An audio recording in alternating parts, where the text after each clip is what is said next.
Please subscribe, like, and share. Praise the Lord. My name is Pastor Daniel Manford, and I'm the head pastor of Word Within Ministries here in Accra, Ghana. And I'm thrilled to be with you on Word Within TV, Kankro TV, with a message that I think is very crucial for the times.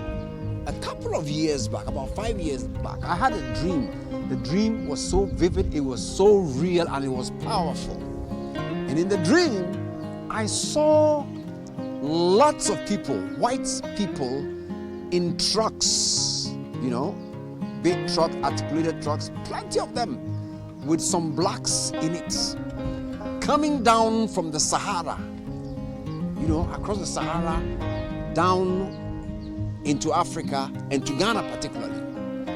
And in the dream, I sensed that something very, very dire, something very serious had happened in Europe, and people were fleeing Europe. And I didn't know what it was. I have tried to, but then something told me that war might break out or something. It looked like war. I wasn't sure. In fact, in the dream, I think I sensed that it was a nuclear something had happened, and everybody was fleeing 5 years ago. And sometimes last year, a prophetess, one of the great women of God in this country, she called me and she said, "Brother, I've had a dream, and in the dream, something had happened in Europe. So let us pray. Tell all your members. Tell everybody who has a relative in Europe to pray and intercede for them." And I told her, "My sister, God had already told me about this, that something was about to happen. I thought it was going to be persecution of Christians." And so I told her that God had also told me that we should prepare to receive large numbers of people, Europeans and Ghanaians, Africans who have been away for a long time, will be coming back home. And we entered 2022, and lo and behold, like everybody thought it wasn't going to happen, but war broke out in Europe. And I'm like, wow, this was what God was talking. I saw them coming, plenty of them fleeing Europe. It is real. It's going to happen.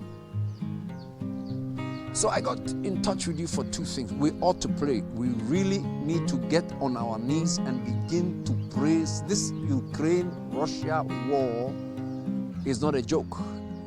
First and foremost, it doesn't look like it's going to go away anytime soon, and it's going to have very serious consequences on the whole world. Some say it's a third world war. I don't know. But what I saw was that Africa, especially Ghana, had become a place of refuge, and many were fleeing and coming here. Hitherto, God had given me other prophecies and other visions about people coming here for refuge, where I will talk about that in another video. But for now, I think this Ukraine issue is something that we must not take for granted. Every believer must get on their knees and begin to intercede for Ukraine. And I did my background check on Ukraine. Did you know, dearly beloved, that Ukraine at the moment, they say, is the world's largest missionary sending nation. The world's largest missionary nation. And I got an email today, I got another internet WhatsApp message that talked about the importance of Ukraine in terms of raw materials. Well, that is important, but what really matters to me is that the church in Ukraine is the largest, one of the largest, if not the largest, missionary sending nation in the world. I told somebody this thing a few days ago. He says, isn't it America? No, it's not America. America is no longer the world's largest missionary sending nation. That is the nation that sends the most missionaries out to all parts of the world. They say it is Ukraine. So it is in the interest of the devil, the enemy, Satan, to stop the church. This is all about the church. This war is about the church. It's not about geopolitics, land, and so on. oil and all those. It's about the church of Jesus Christ and the end time assignment that we have. So I urge everybody, get on your knees and begin to pray. Intercede for the churches. The biggest church in Europe is in Ukraine.